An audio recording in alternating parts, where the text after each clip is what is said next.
아영이TV입니다. 오늘의 사연 시작하겠습니다. 어느 주말 친구를 만나고 집에 들어가기 위해 현관문을 열었더니 집안이 시끌시끌했습니다. 무슨 일인가 싶어 선뜻 집 안으로 들어가지 못한 채 머뭇거리다가는 뒤꿈치를 들고 도둑고양이처럼 살금살금 거실로 갔어요.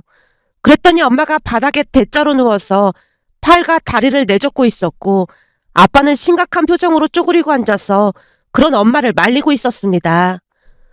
여보, 이런다고 해결될 문제가 아니잖아. 그러게 내가 결혼한다고 했을 때부터 그렇게나 말렸잖아. 지방망신도 이런 지방망신이 없어. 앞으로 얼굴을 어떻게 들고 다니겠어. 이게 준수 잘못도 아닌데 그만 좀 해. 순간 오빠 이름이 들려왔고 그제서야 두 분 옆에 무릎을 꿇고 눈물을 흘리고 있는 오빠가 눈에 들어왔습니다. 그 광경을 보고는 아연 실색할 수밖에 없었고 빠른 걸음으로 걸어가 물었어요.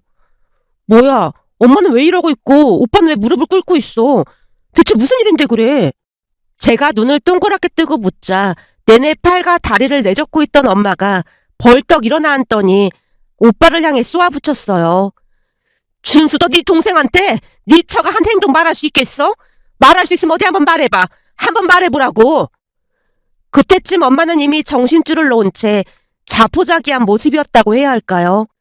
평소 깔끔떨기로 유명하던 엄마의 우아한 모습은 온데간데 없었고 머리도 잔뜩 헝클어져 있는 모습이었습니다.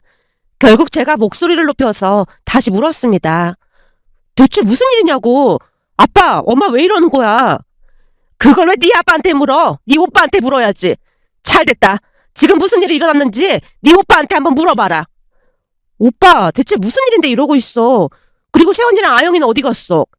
제가 새언니와 조카에 대해서 묻자마자 엄마 입에서 기가 막힌 말이 터져 나왔습니다. 딴 놈이랑 눈 맞아서 집 나간 정신 나간 것 남부를 왜 묻고 난리야? 뭐? 딴 놈이랑 눈이 맞다니? 누가 눈이 맞아서 집을 나갔다는 거야? 네 새언니 미친 것이 딴 놈이랑 눈 맞아서 집 나갔다고 말했잖아. 그게 미쳐도 보통 미친 게 아니야. 잠깐만. 그러니까 새언니가 바람을 피웠다 그 말인 거야?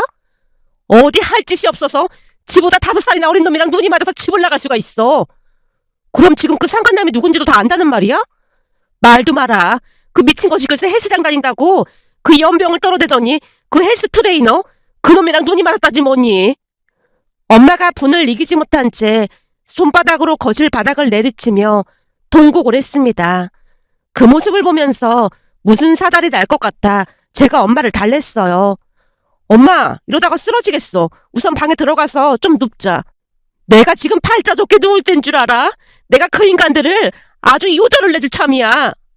알았어. 근데 그런 방법으로 하면 오히려 피해만 보니까 이럴 때는 법적인 조언을 받는 게 제일 좋을 거야. 만약 새언니가 바람핀 게 맞다면 내가 변호사 알아볼 테니까 엄마는 우선 들어가서 좀 누워. 그렇지. 우리가 이럴 때가 아니고 변호사를 알아봐야 하는 거구나. 근데 어디 아는 변호사가 있는 거야? 우리 회사에 법무팀 있잖아. 거기 직원하고 친분이 있으니까 괜찮은 변호사 소개해줄 수 있는지 물어볼게. 근데 오빠는 잘못한 것도 아닌데 왜 오빠가 무릎을 꿇고 있어? 잘못한 게 없긴 왜 없어? 그러게 우리가 걔는 아닌 것 같다고 그렇게 반대를 했는데도 들어 처먹지를 않고 결혼하더니 아주 꼴 좋다 꼴 좋아. 엄마가 오빠에게 원망의 소리를 마구마구 쏟아내고 있었습니다. 결국 제가 엄마를 말려야만 했어요. 엄마, 이럴 때는 오빠를 나무랄 게 아니라 우리끼리 힘을 합해야 하는 거야. 지금 우리끼리 이렇게 싸우면 새언니한테만 좋은 일 시키는 거라니까. 그러니까 오빠한테 너무 뭐라고 하지 마. 사실 지금 가장 충격받은 사람은 오빠일 텐데 엄마가 오빠한테 그러면 안 되는 거잖아. 이럴 때는 가족인 우리가 힘이 되어줘야지. 그렇지. 우리 민지 말이 맞지. 민지 말처럼 지금 가장 충격받은 건 준수일 텐데 다른 사람도 아니고 당신이 준수한테 그러면 안 되지. 당신이 놀란 건 알겠지만 우리가 이러고 있을 시간이 없다니까. 아빠 말이 맞아. 그러니까 오빠도 그만 일어나. 바람핀 인간이 나쁜 인간이지 오빠가 뭘 잘못했다고 그러고 있어. 제가 오빠를 일으켜 세웠는데요. 얼마나 오랫동안 무릎을 꿇고 있었던 것인지 바로 일어나지 못한 채 오빠가 휘청거렸습니다. 그런 오빠를 소파에 앉히고 제가 물었어요. 근데 아영이는 새언니가 데리고 간 거야? 바람나서 집 나간 인간이 참도 아영이가 눈에 보였겠다. 그럼 아영이는 어디 있는 거야? 제가 주변을 두리번거리며 아영이를 찾자 오빠가 힘겹게 입을 뗐습니다. 아영이는 정민이 아내한테 잠깐 맡기고 왔어. 정민 오빠 아내분이라면 잘 봐줄 거니까 괜찮을 것 같고 그보다 세연이가 바람이 났다는 게 정말이야? 오빠가 직접 확인한 거야? 평소 세연이가 외모에 많은 공을 들인다는 것을 잘 알고는 있었지만 바람을 피울 성격은 아니었거든요. 그랬기에 제가 믿을 수 없다는 듯이 오빠를 빤히 바라보자 오빠가 다시 입을 뗐습니다. 몇 달 전부터 살이 좀 쪘다면서 헬스장을 다니겠다고 해서 그러라고 했는데 그 헬스장 트레이너랑 바람이 났더라고. 오빠가 힘겹게 그동안 있었던 이야기를 하기 시작했습니다.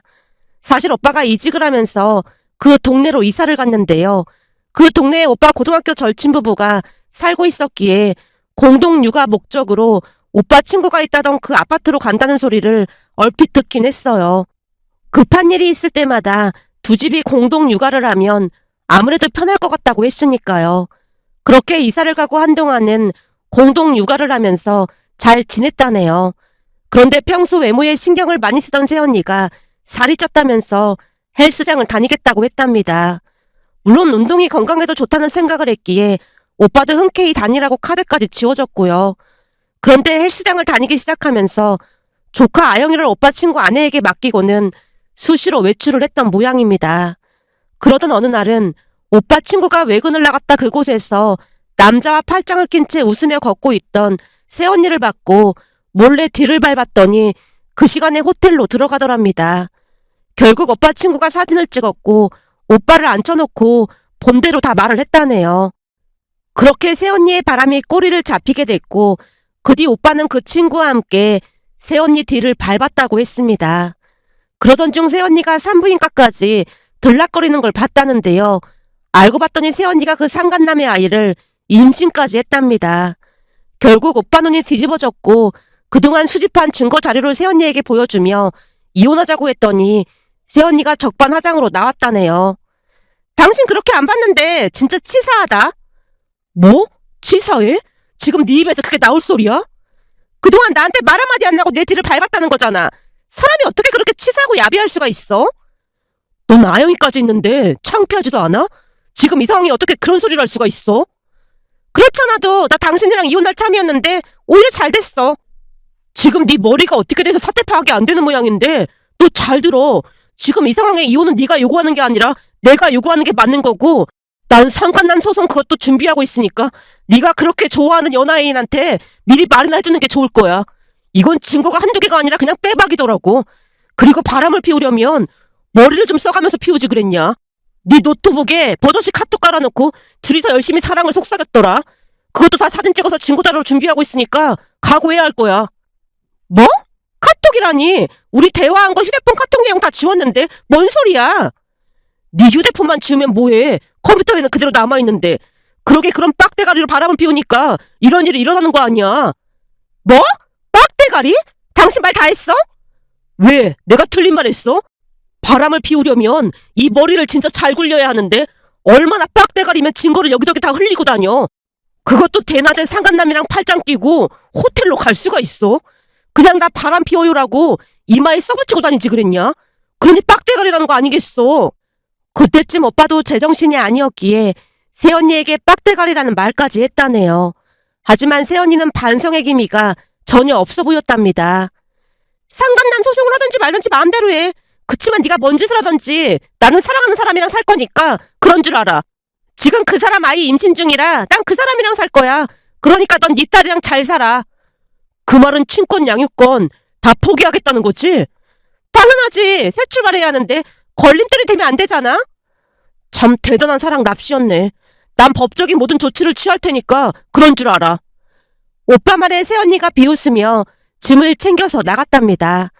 오빠 말을 들으며 입이 다물어지지 않았기에 제가 놀라서 물었어요. 진짜 그랬단 말이야? 생각이 조금 짧은 줄은 알았지만 그 정도인 줄은 몰랐어. 처음부터 말을 생각 없이 하고 그랬는데 모르긴 뭘 몰라. 이래서 내가 결혼할 때 다시 생각해보라고 했던 건데 말을 안 듣더니 결국 집안을 풍비박산을 만들었어. 엄마가 오빠에게 다시 소리쳤습니다. 그 모습에 제가 엄마를 말렸어요. 엄마, 이미 눈에 콩깍지가 씌었는데 그런 게 눈에 들어왔겠어? 이미 벌어진 일이니까 지나간 일은 있고 빨리 수습해야 할 거 아니야.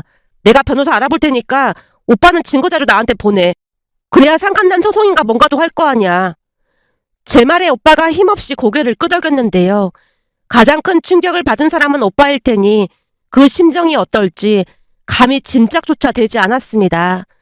그 뒤 우리는 변호사를 선임했고 오빠는 이혼을 했어요. 그러면서 상간남 소송과 위자료 등 복잡한 문제가 많았지만 모든 부분에서 우리가 이긴 거나 다름이 없었습니다. 이겼다는 표현을 쓰기에도 참 안타까웠던 것이 조카 아영이가 계속 눈에 밟혔거든요. 하지만 새언니가 더욱 나서서 이혼을 원했기에 친권 양육권을 포기했고 매달 양육비를 보내라는 조건이 달렸어요. 그까짓 양육비 안 받아도 그만이었지만 그게 그 사람을 더욱 힘들게 만들 수 있는 일이라는 생각에 양육비를 지급하도록 했습니다. 문제는 이혼한 뒤 정확히 3달가량 양육비를 보내다가 얼마 뒤부터는 아예 깜깜무소식이었는데요. 그러는 동안 출산을 해서 바쁘다는 등 이런저런 핑계를 대기 바빴습니다. 물론 우리는 계속해서 양육비를 청구했지만 나중에는 거의 도망가다시피 한 채 연락을 끊어버렸어요. 지금 생각해보면 정상이 아니지 않았나 싶은 생각마저 들었습니다. 그렇지 않고서야 자기가 배 아파 낳은 자식한테 어떻게 그럴 수가 있는 것인지 도무지 이해가 되질 않았으니까요. 그렇게 시간은 계속 흘러갔고 오빠가 회사를 다니면서 홀로 케어할 수가 없었기에 오빠와 아영이는 본가로 들어와서 같이 살았습니다. 다행히 아영이는 똑똑하고 참 착했는데요.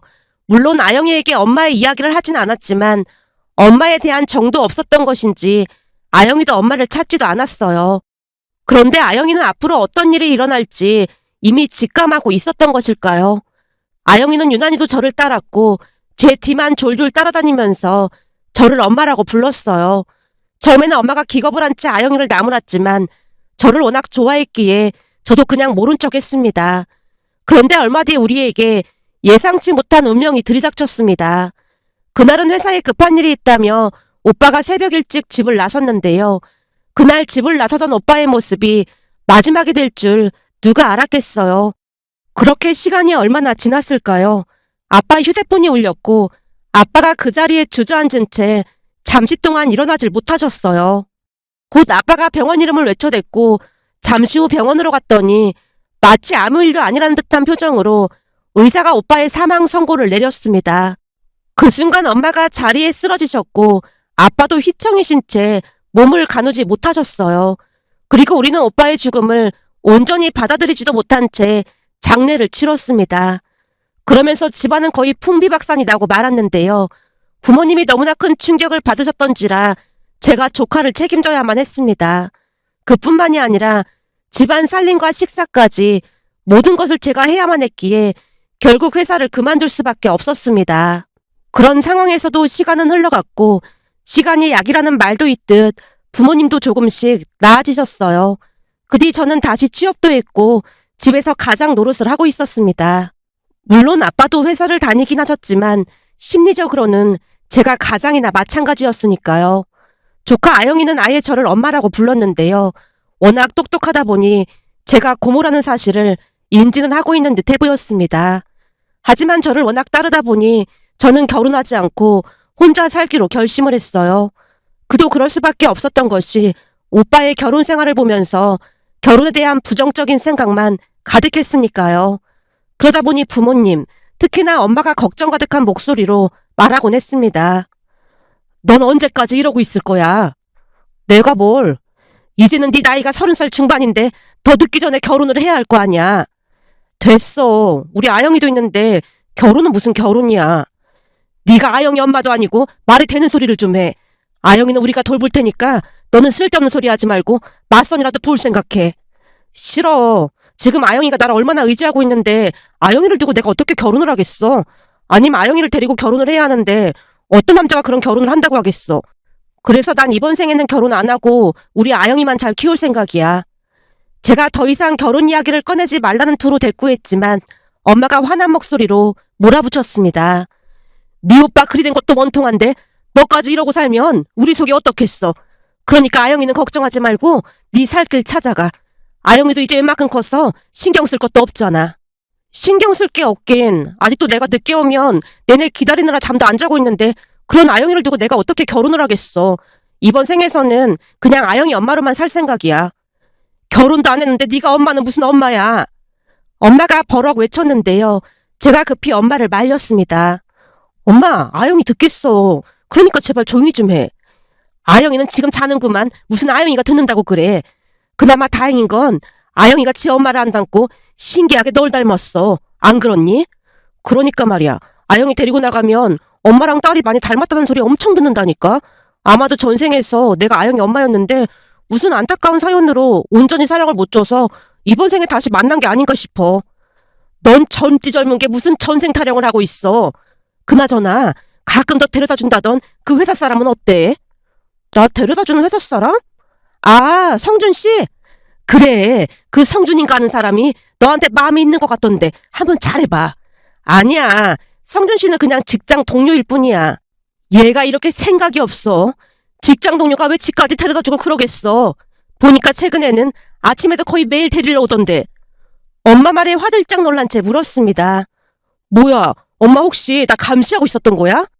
감시 같은 소리 하고 있네. 우연히 베란다 나갔다가 보니까 네가 그 차를 타는 것 같길래 하는 소리 아니야. 남자가 여자한테 아무런 관심도 없는데 그럴 리가 있겠어?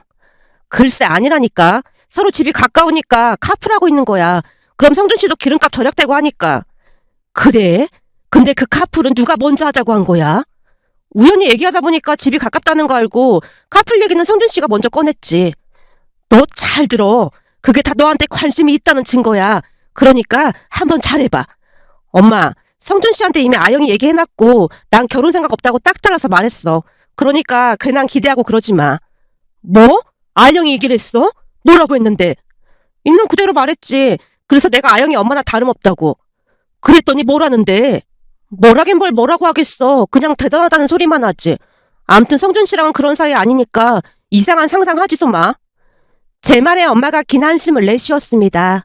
그런 엄마가 안쓰럽긴 했지만 아닌 것을 가지고 괜한 기대를 하는 것보다는 그게 낫다는 생각을 했습니다. 하지만 엄마 말이 기가 막히게 맞아 떨어졌는데요. 2달 정도가 더 지난 어느 날 성준 씨와 함께 퇴근을 하던 중 성준 씨가 조심스레 입을 뗐습니다. 민지 씨가 부담스러워할까봐 제가 계속 고민만 했는데요. 고민이요? 무슨 고민이요? 혹시 여자친구 생겼어요? 네? 여자친구라뇨? 그러니까 여자친구가 생겨서 카풀이 어렵게 됐다 그런 말이냐는 거죠. 하긴 여자친구가 생기면 카풀하면 안 되긴 하죠. 걱정하지 마세요. 내일부터는 저 혼자 출근할게요. 그런 일이 있었으면 진즉에 말을 하지 뭘 망설이고 그랬어요. 저 그렇게 속 좁은 사람 아니거든요. 제가 장난스레 웃자 성준 씨가 말문이 막힌 채 머뭇거리다 다시 입을 뗐어요. 저기 그게 아니라 사실 오래전부터 민지 씨한테 관심이 있었어요. 네? 저한테 관심이 있었다니요? 아니 그러니까 민지 씨를 오래전부터 좋아했어요. 그게 그러니까 저도 이렇게 고백을 하고 싶진 않았는데 그동안 민지 씨가 워낙 철벽을 치다 보니까 저도 이렇게밖에 할 수가 없었어요. 아무튼 저는 민지 씨를 많이 좋아하고 있습니다. 결혼이 부담스럽다고 하면 그냥 친구처럼 만나보는 건 어때요?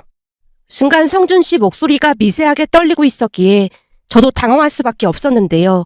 제 입장에서는 그런 성준 씨 마음을 받아줄 수 없었기에 제가 조심스레 거절했습니다.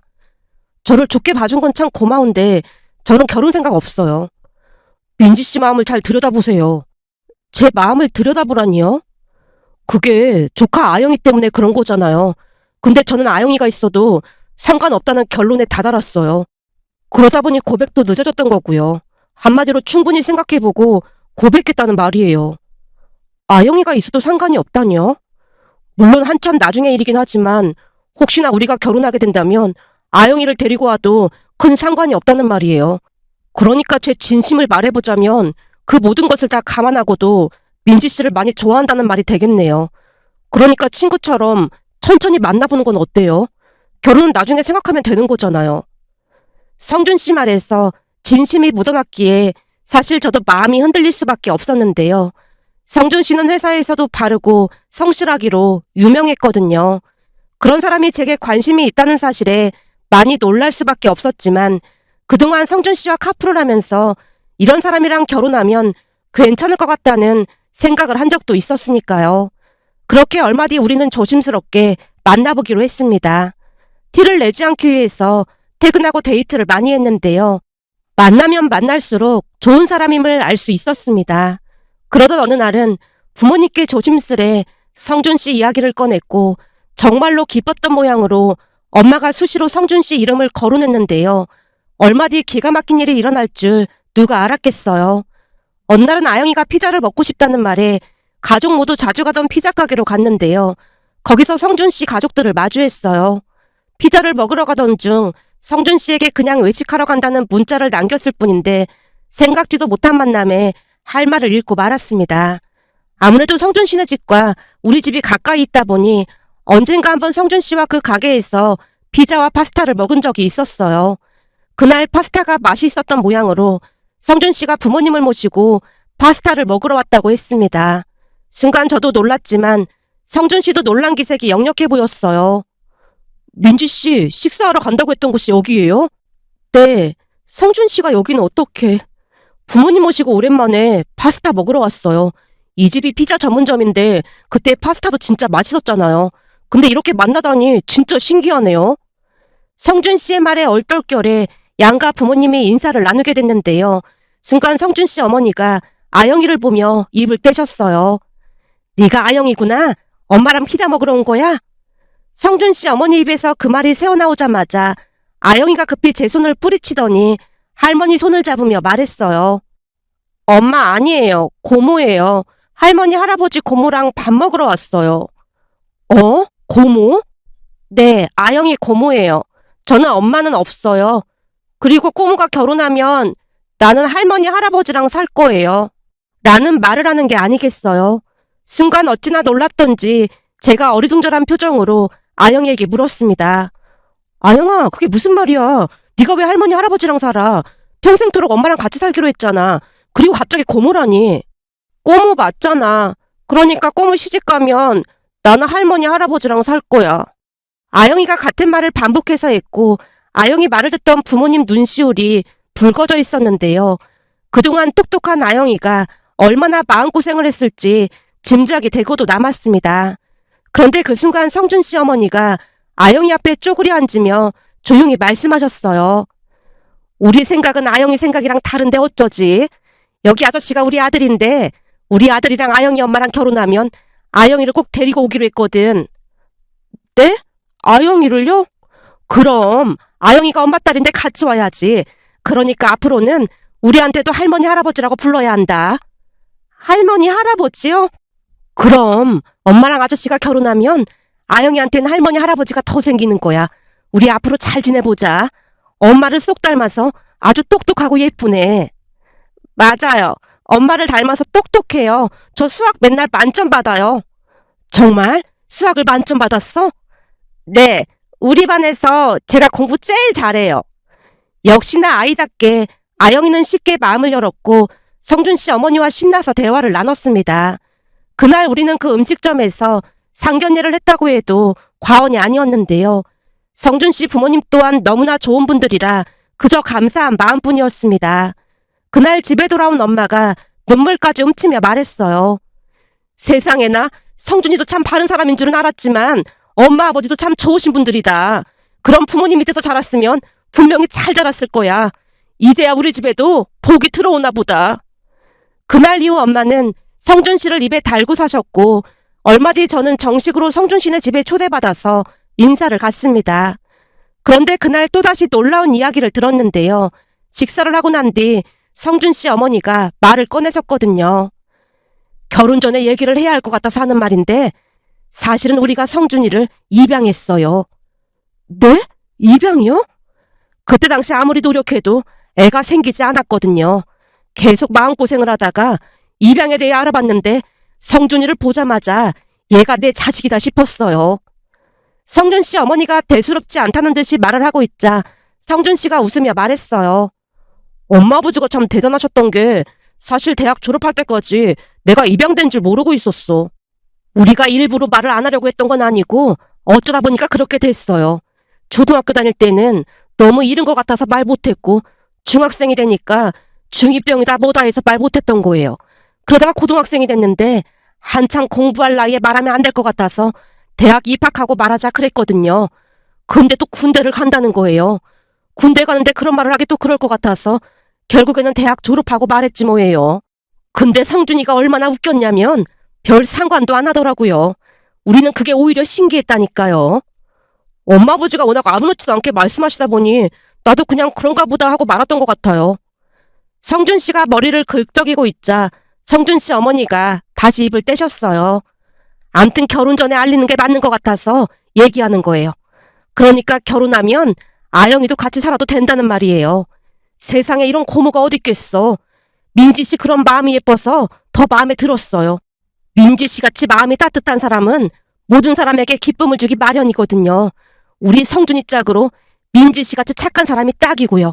그러니까 우리 성준이 잘 부탁해요. 성준 씨 어머니가 제 손을 잡고 활짝 웃고 계셨습니다. 그렇게 몇 달 뒤 우리는 모두의 축복 속에서 결혼을 했습니다. 물론 아영이는 우리와 함께 살았고 가족들의 사랑을 듬뿍 받으며 잘 자랐어요. 그러던 어느 날은 도무지 믿어지지 않는 일이 일어났는데요. 어느 주말 엄마에게서 전화가 왔습니다. 민지야, 내가 오늘 누굴 봤는지 아니? 누굴 보다니 그게 무슨 소리야? 세상에나 오늘 동창 모임이 있어서 오리고기 집에 갔거든. 근데 거기에 그 정신 나간 것이 있지 뭐야. 정신 나간 것이라니? 아영이 생모 말이야. 그것이 거기서 식탁을 치우고 음식을 내고 있지 뭐니. 그럼 그 사람도 엄마를 알아봤단 말이야? 이상하게 날 못 알아보더라니까. 아무리 그래도 엄마를 어떻게 못 알아볼 수가 있어. 그때 식당 안이 손님들로 바글바글하기도 했고 내 동창들이 10명도 넘게 갔으니 그럴 수도 있겠지 뭐. 근데 나도 처음에는 못 알아봤잖니. 그동안 얼마나 고생을 했는지 삐쩍 마른 게 그냥 뼈만 앙상하더라니까. 거기다 얼굴에는 웬 기미가 그렇게나 많은지 오다 가다 지나치면 못 알아보겠더라니까. 눈동자는 퀭하고 삶에 찌드른 게 꼴이 말이 아니더라니까. 그럼 엄마를 못 알아본 거야? 내가 고개를 얼른 숙여서 못 본 것도 있고 거기다 사람 얼굴을 똑바로 쳐다보질 않더라고. 가정 파탄 내고 나갔는데 잘 될 리가 없겠지. 그래서 내가 그 화장실 가는 척하고 그 식당 다른 종업원한테 살짝 물어봤거든. 뭘 물어보고 그랬어.